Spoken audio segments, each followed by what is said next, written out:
Welcome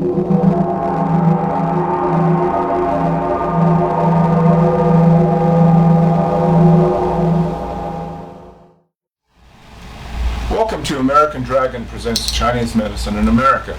My name is Joel Penner. And I'm E. Douglas Kine. We're both doctors of Oriental Medicine and California licensed acupuncturists and herbalists.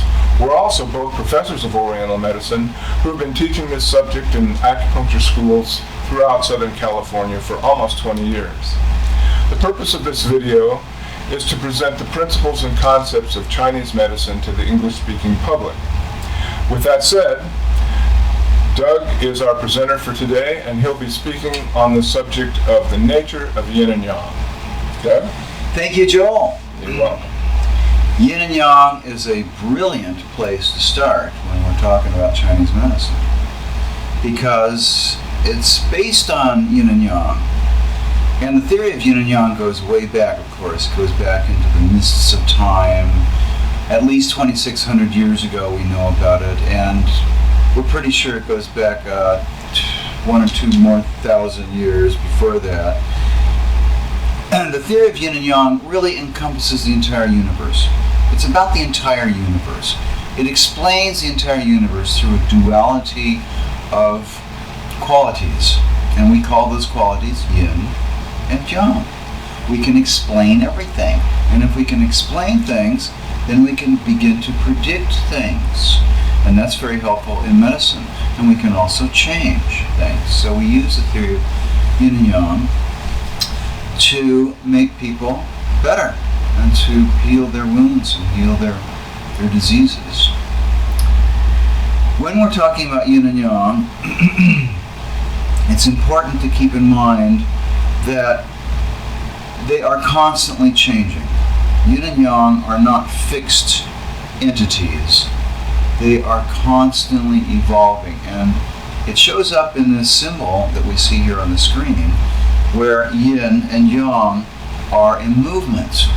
That's very important, and we're going to come back to that concept in a little while, this concept of constant change. Now, Yin and Yang and the theory of Yin and Yang really is taken from my book, Chinese Medicine for Americans, which is found on my website. And you can, of course, purchase this book anytime you want.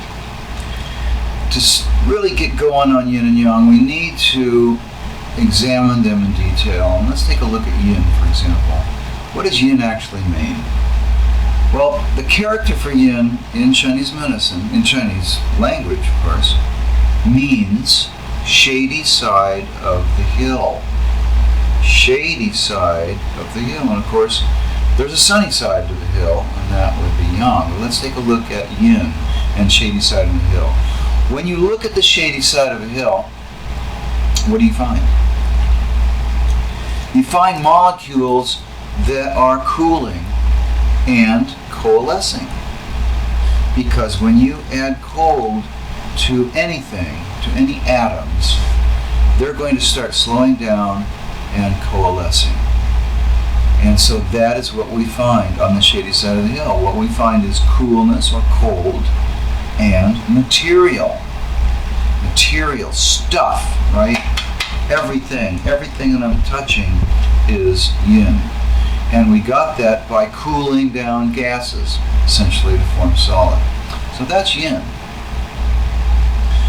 Now on the sunny side of the hill, we find Yang, and of course that is what the character in Chinese medicine for Yang means. It means sunny side of the hill. What do we find there? We find movement and heat. Movement, of course, creates friction. And all that movement, all those molecules are running around, bumping into each other, excited, active. That's the sunny side of the hill. That is Yang. Yang and Yin. Sunny side of the hill, shady side of the hill. Let's keep those in mind as we progress. I like to apply Yin to substances and thoughts and, well, everything that in our daily lives that we encounter. I particularly like the subject of water. You know, everybody knows water and everybody feels water, and water is very very common, very easy to understand. And I want to take water and I want to apply yang to it. When we apply yang to water, what do we see? We see molecules that are excited and moving and becoming steam, right?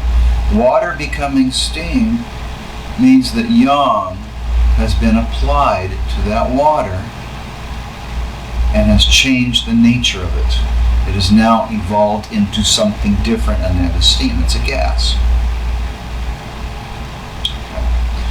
Let's take that same water and apply yin to it. What do we get? Well, we get coolness, coldness, and material. Instead of a fluid, if you put enough yin in that, it becomes a solid. And then we call that ice. Right. Ice is water that has had yin applied to it. We're clear on that. I want to make sure everyone's clear on that concept before we go on. All right, very good. Now, we can apply the concept of yin and yang to a lot more things besides water. In fact, to everything. Everything in the universe. So, for example, I'm going to look at some concepts, some opposites, and we're going to decide if they're yin or if they're yang. So, for example, the sun and the moon.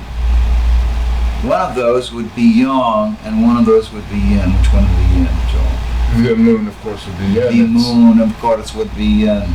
It's out at night. It's out at night, right? Where it's dark, where it's cool, where it's quiet. Moon, yin. Sun, sunny side of the hill, right? Heat, movement, noise, light. Sun, yang. Really important, really clear concepts to be able to differentiate between yin and yang. Slow and fast. Slow is yin. Fast is yang. The tortoise is yin. The hare is yang. How about mountain? There's a mountain and there's mist swirling around the mountain. Now this is an old Chinese concept that's used to illustrate yin and yang. But it works. That mountain is material. It's substance. Its molecules come together. And the mist, well, that's very wispy. That's yang. You can't take that mist and put it in a bottle. You can't do that with yang. It's misty, it's wispy, it comes and goes very easily. Quiet and loud. Loud would be yang. Quiet would be yin. Earth and sky. It is said that yin composes the earth and the sky or heaven is composed of yang. And of course air is up there and dirt is down there. That's material and movement. And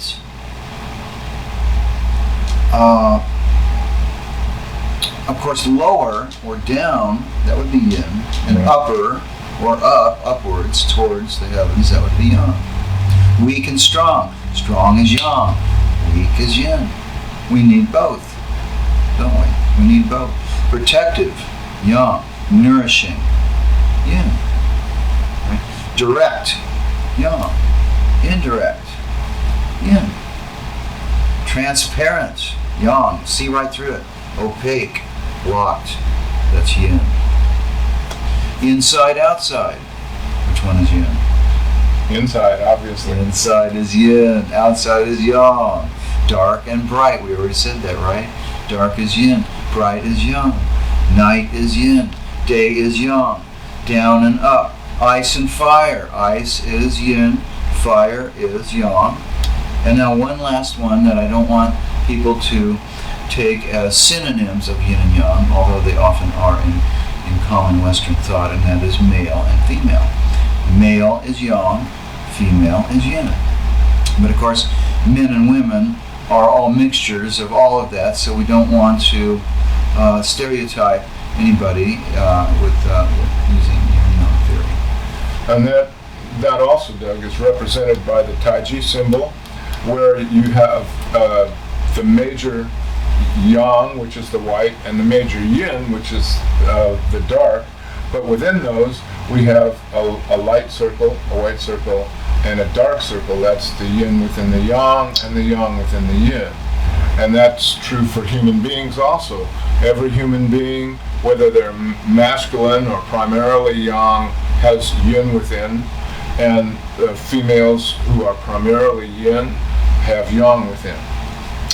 And it can change. Of course, that dot can be great big or it can be real small. And right. Everything is always in That's motion. right. That's right. And that's a really good point, because we're not chasing purity in Chinese medicine. You can get that out of your head now.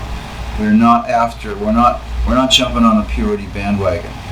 We're not cleansing until someone's pure. We're balancing. Right? We balance people. We balance yin and yang. We want yin and yang to be just about right, just about even there. And that makes for a healthy person. And in Western terms, that would be considered homeostasis. Homeostasis, fancy word, 75-cent word, it's true. Balance of yin and yang. Balance of yin and yang. Now let's take yin and yang and apply it to some medical health concepts, just so we can bring that down to earth. Okay. Chills and fever. Chills are yang. Fever is, I'm sorry, chills are yin. Chills are yin. Okay, that's an outtake, right? Chills are yin and fever is yang. Fat and skinny, really important concept in America. Got a lot of fat people here. Of course, that excess weight, what is that? That's material, right? That's yin. That's yin, whereas skinny, really skinny, that would be yang. And we do find that really skinny people usually really moving around a lot of movement, a lot of heat. Heavy and light, heavy is yin, light is yang. Watery and dry, there are watery health conditions, that's yin. And dry would suggest yang in comparison. Sleeping and wakefulness. Sleeping is yin, and wakefulness is yang. And of course we know that when you're asleep, that's when your yin flourishes. And that's what nurtures your yang. Your yang comes out of the yin that flourishes at night. Whereas during the day, the yang commands the yin into place. It's the yang during the day that flourishes, and it tells all the molecules where to go. Go over here, go over there, make this up, do that, da-da-da-da-da. You see how they need each other in a very physical sense. Your yin and yang need each other every 24 hours. Instinct and intellect. Instinct, that's something you feel. That's something you're born with. That's yin. Intellect, that's something you develop. That's thinking. That's yang. And thinking and feeling. Thinking is yang. Feeling is yin. Waiting and acting. Waiting is yin.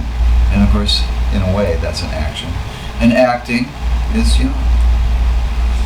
Pale tongue. Red tongue. Pale would suggest yin. Red would suggest heat, movement, fire. Suggest yang. Slow pulse, rapid pulse. Slow pulse is yin. Rapid pulse is yang. Estrogen, testosterone. Estrogen is yin, testosterone is yang. Clear, profuse fluids. I don't want to gross anybody out here, but yellow, scanty fluids. Of course, yellow, scanty suggests heat. Drying out fluids. Yang. Profuse, clear fluids, lots of yin, coolness, cold, etc. Depression and mania. Depression is yin. Mania is yang. And then play and work, which we need both, right? We need both. We need play, yin, and we need work. No. Okay. So those are everyday concepts, and some of them are health concepts, and it's important for us to understand those and be able to deal with those on a daily basis. Now, I want to turn to this lovely symbol that we have represented here once more on Joel's chest. And it is a representation of the duality theory of nature, which is yin and yang. First of all, it's a circle. The circle is complete. Contains everything. It's the universe. The circle contains, there's no corners over here getting left off or something. It contains everything. Everything is composed of yin and yang. And the two parts, you see the white part, the black part, they're equal. One is not bigger than the other. One is not more important than the other. They are equal, of equal importance and equal quantities in the universe. Now, yin and yang has this peculiar movement appearance, because that S in the middle, it suggests, it's like an optical illusion that this thing is moving, right? It just says movement. And of course, yin and yang are constantly moving.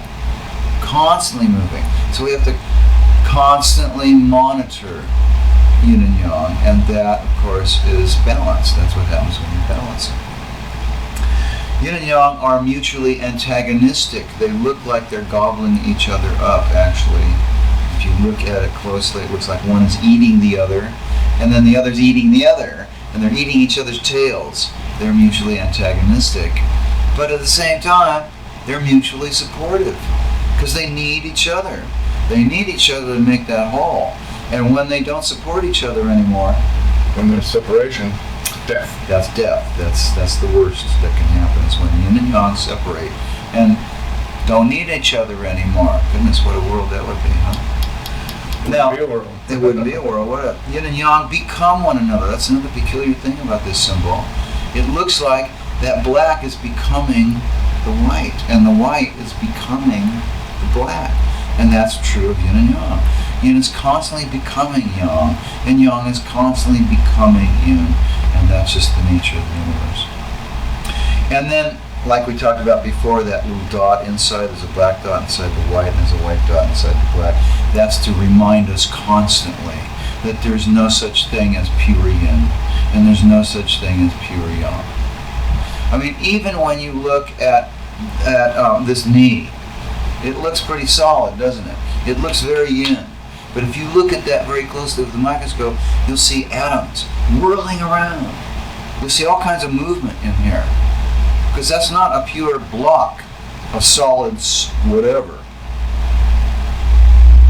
It is yin, but it's yang within yin. And that's the nature of the universe. So we want to keep things balanced. Now, there's an interesting correlation of yin and yang theory with modern physics. And that is Einstein's theory of relativity, symbolized in the formula E equals mc squared. E equals energy, m equals mass, and c equals velocity of light. So energy, what is energy? Energy is mass times the velocity of light squared. So in a certain sense, energy and mass are equated. They are. There's an equal sign there. There is an equal sign there. And in Chinese theory, of course, yang equals yin. Yang being E, energy, and yin being mass, substance, material. So even in Western physics, there is that correlation between yin and yang. Now what happens to us as we get sicker and sicker, bad things start to happen, of course. In this country, for example, we can get too much yang. Too much yang.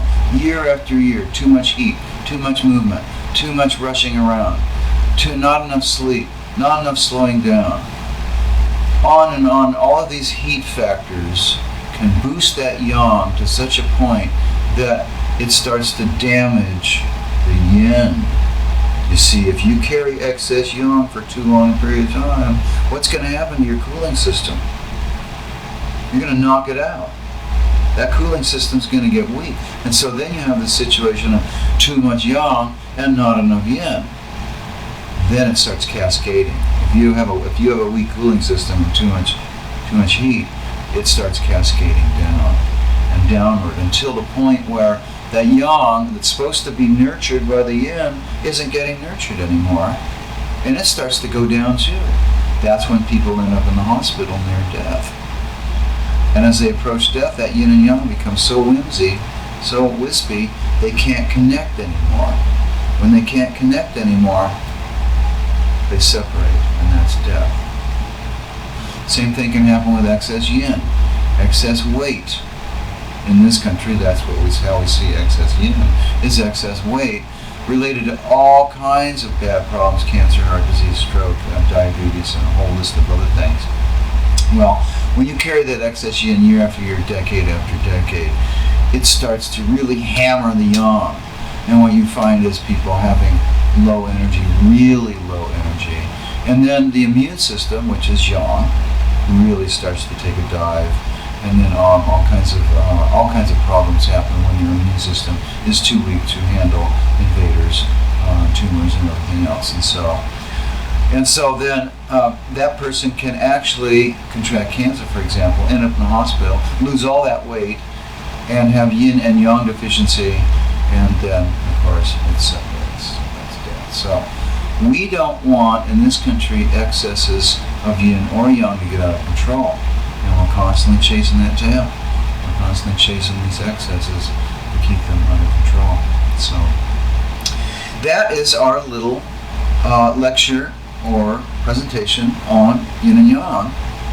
And the details of this, of course, there are more details in my book, which I encourage you to buy. It's online on my website. All right. Great, Doug. Thank you. And that's it for today's class on the theory and principles of yin and yang. Thank you, Doug. We'll be back presenting the next chapter in this, which is what, Doug? It's going to be 8 principles, and I think we're going to divide it into 2 parts because it's a pretty heavy subject. Okay, 8 principles. So please join us again for the next installment of Chinese Medicine in America, presented by AmericanDraqon. I'll say that in a different way. AmericanDraqon presents Chinese Medicine in America. Thanks for tuning in, and we'll see you next time. We understand that this is a lot of information to take in, and we know you'll have some questions. So please email us. You can email Dr. Kine at drkine@gmail.com or me, Joel, at AmericanDraqon.com. We'll be happy to answer your questions individually. If it's a frequently asked question, we'll answer it on video. Thanks again.